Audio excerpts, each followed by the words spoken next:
আমন্ত্রণ চ্যানেল 24-এর সকাল 10টার খবরে শুনছিলেন সিলন ফ্যামিলি ব্লেন্ডটি সংবাদ শিরোনাম। আপনাদের সাথে আছি আমি মার্জিয়া শ্রেয়া। বিশ্বকাপ ফুটবলের জোয়ারে ভাসছে পুরো দেশ। লিওনেল মেসির রেকর্ডময় হ্যাটট্রিকে আলজেরিয়াকে উড়িয়ে বিশ্বকাপ মিশন শুরু করেছে আকাশী নীলনা। আর তাতেই আকাশী নীল সমর্থকদের বাঁধ ভাঙা উল্লাস। ঢাকা বিশ্ববিদ্যালয়ের টিএসসি ও মহসিন হল মাঠ পরিণত হয় উৎসব মুখর পরিবেশে। ভোর হওয়ার আগেই টিএসসিতে জড়ো হতে শুরু করেন হাজারো ফুটবল প্রেমী। খেলা শুরুর আগেই কানায় কানায় পূর্ণ হয়ে যায় উন্মাদনায় মাতোয়ারা সমর্থকদের ভিড়ে। বরাবরের মতোই ঢাকা বিশ্ববিদ্যালয় এলাকায় আকাশী সাদা সমর্থকদের আধিপত্য ও উপস্থিতি ছিল চোখে পড়ার মতো।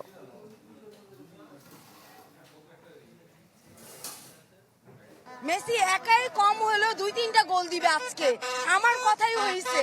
আজকে দেখেন আমরাই জিতছি, আর 3টাই গোল দিছে মেসি একাই, ফাটাই দিছে একদম। আর সবাই বলে মেসি বয়স হয়ে গেছে, মানুষ দেখুক সে এখন কি করতে পারে। সে এই বিশ্বকাপ আরো পরে বিশ্বকাপ খেলার তার সামর্থ্য রয়েছে। ব্রাজিল ভক্ত বা সবার বুঝা উচিত সে কি এখন। আমার এই ইয়ারের one of the best day আজকে ছিল। গলা টলা সব ভেঙে গেছে, এন্ড আমার 2-3 দিন ঘুম আসবে না। Insane, crazy. Amazing. I think nobody actually expected it, but I mean, it's Messi, so we can expect anything from Messi. দিনব্যাপী সফরে মৌলভীবাজারের উদ্দেশ্যে রওনা দিয়েছেন প্রধানমন্ত্রী তারেক রহমান। এই সফরে প্রধানমন্ত্রীর মূল কর্মসূচি ফ্যামিলি কার্ড বিতরণ। দুপুরে শ্রীমঙ্গল পৌঁছে ভিক্টোরিয়া উচ্চ বিদ্যালয় মাঠে আয়োজিত অনুষ্ঠানে ফ্যামিলি কার্ড বিতরণ কার্যক্রমের উদ্বোধন করবেন প্রধানমন্ত্রী তারেক রহমান। এই কর্মসূচির আওতায় শ্রীমঙ্গল উপজেলার মির্জাপুর ইউনিয়নের 1 নম্বর ওয়ার্ডের 155টি পরিবারের মধ্যে ফ্যামিলি কার্ড বিতরণ করা হবে। দুপুর 2:30টায় মৌলভীবাজার সরকারি উচ্চ বিদ্যালয় মাঠে ফ্যামিলি কার্ড বিতরণ অনুষ্ঠানে অংশ নেবেন। সেখানে রাজনগর উপজেলার ট্যাংরা ইউনিয়নের 7 নম্বর ওয়ার্ডের 152টি পরিবারের মধ্যে ফ্যামিলি কার্ড বিতরণ করা হবে। বিকেলে রাজনৈতিক সভায় যোগ দেবেন। সভা শেষে সন্ধ্যায় সিলেট ওসমানী আন্তর্জাতিক বিমানবন্দর থেকে ঢাকার উদ্দেশ্যে রওনা হবেন প্রধানমন্ত্রী তারেক রহমান। প্রধানমন্ত্রীর সফরের আরো খবর জানাতে সিলেট থেকে যোগ দিচ্ছেন সহকর্মী আজহার উদ্দিন শিমুল। যাচ্ছি তার কাছে। শিমুল, প্রধানমন্ত্রীর সফর ঘিরে কি কি আয়োজন রয়েছে সারাদিন, সেখানকার নেতাকর্মীরা কি প্রস্তুতি নিয়েছেন, বিস্তারিত জানাবেন।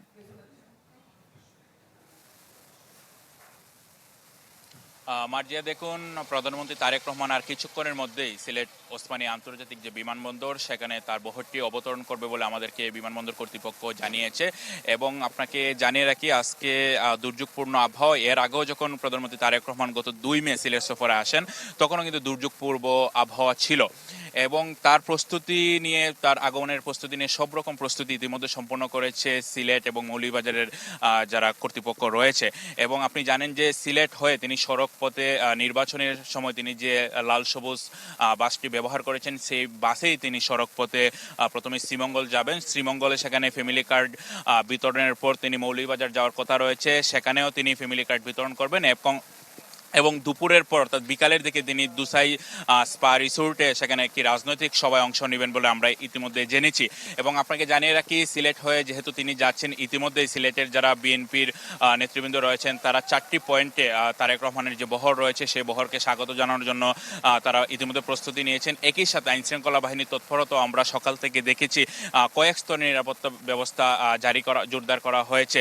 এবং আমাদেরকে সিলেট জেলা মেট্রোপলিটন পুলিশ এবং জেলা পুলিশ আমাদেরকে জানিয়েছে তারা সাদা পোশাকের পাশাপাশি সব রকম আসলে নিরাপত্তা ব্যবস্থা তারা জোরদার করেছেন। এবং আমরা বিশেষ করে বিএনপির যারা নেতৃবৃন্দ রয়েছেন তারা আমরা দেখেছি যে একজন করে এয়ারপোর্টে ঢুকছেন এবং তাদের সাথে আমরা কথা বলেছি। তারা বলছেন যে প্রধানমন্ত্রী হওয়ার পর তারেক রহমান দ্বিতীয়বারের মতো সিলেট আসছেন। এর আগে আপনি জানেন যে তিনি যখন সিলেট হয়ে স্বদেশ প্রত্যাবর্তন করেছিলেন তখন তিনি সিলেট আসছিলেন, তারপর তিনি রাজনৈতিক সভায় কিন্তু অংশ নিয়েছিলেন নির্বাচনের আগে। এবং নির্বাচনে যে বিএনপির প্রতিশ্রুতি ছিল যে ফ্যামিলি কার্ড বিতরণ, তারই অংশ হিসেবে কিন্তু তিনি মৌলভীবাজারে আসছেন। সারা দিনব্যাপী অনুষ্ঠান সূচি রয়েছে। আমরা হয়তো পরবর্তী বুলেটিনে আপনাদের অন্যান্য যে কার্যক্রমগুলো রয়েছে প্রধানমন্ত্রী তারেক রহমানের, সেগুলো জানিয়ে দেওয়ার চেষ্টা করব। শ্রেয়া।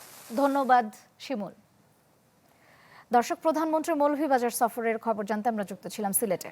ভারতীয় কর্তৃপক্ষের বিরুদ্ধে কোনো আইনি প্রক্রিয়া ছাড়াই জাতিগত বাঙালি মুসলমানদের বাংলাদেশে অবৈধভাবে পুশব্যাক বা বিতাড়িত করার অভিযোগ এনেছে হিউম্যান রাইটস ওয়াচ। জোরপূর্বক বাঙালিদের বেআইনিভাবে বহিষ্কার করে অবৈধ অভিবাসী হিসেবে বাংলাদেশ সীমান্তে রাখায় উদ্বেগ প্রকাশ করেছে আন্তর্জাতিক মানবাধিকার সংগঠনটি, যার ফলে বেশ কিছু পরিবার সীমান্তের জিরো লাইনে আটকা পড়েছে। প্রতিবেদনে আরও বলা হয়েছে 2026 সালের 1 জুন থেকে ভারতীয় সীমান্তরক্ষী বাহিনী বিএসএফ একাধিকবার পুশব্যাকের চেষ্টা করেছে। এর মধ্যে পঞ্চগড় সীমান্তে একটি 75 ঘন্টার অচল অবস্থা অন্তর্ভুক্ত ছিল, যেখানে পরিবারগুলোকে বিপজ্জনক পরিস্থিতিতে ফেলে রাখা হয়।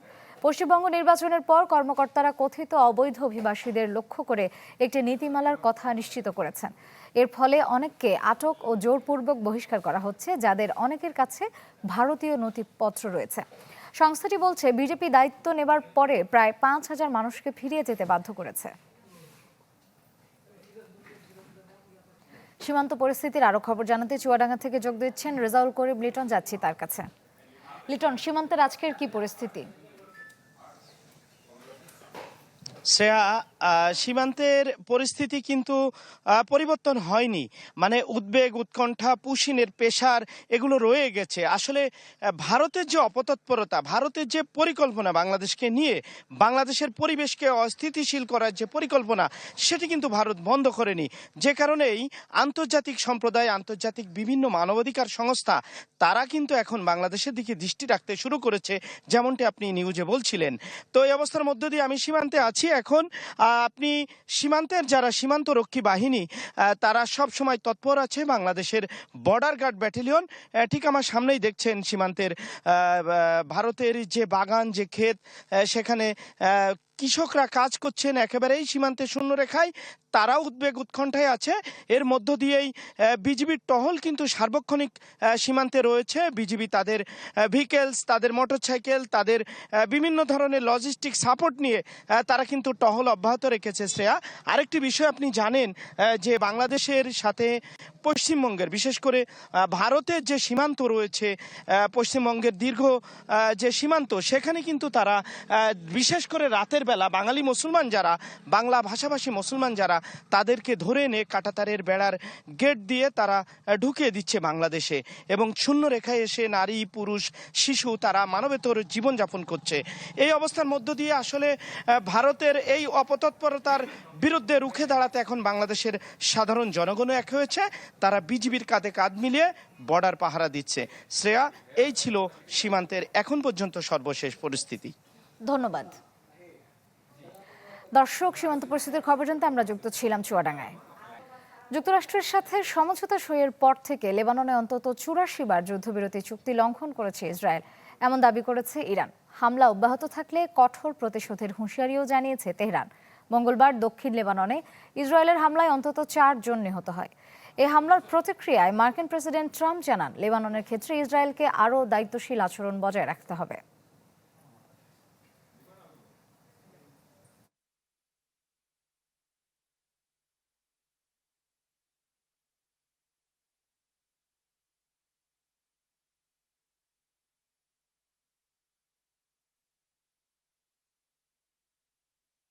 ঢাকার রামিসা ধর্ষণ হত্যা মামলার পথ ধরে দ্রুত শেষ হলো চট্টগ্রামের আলোচিত শিশু ধর্ষণ মামলাও।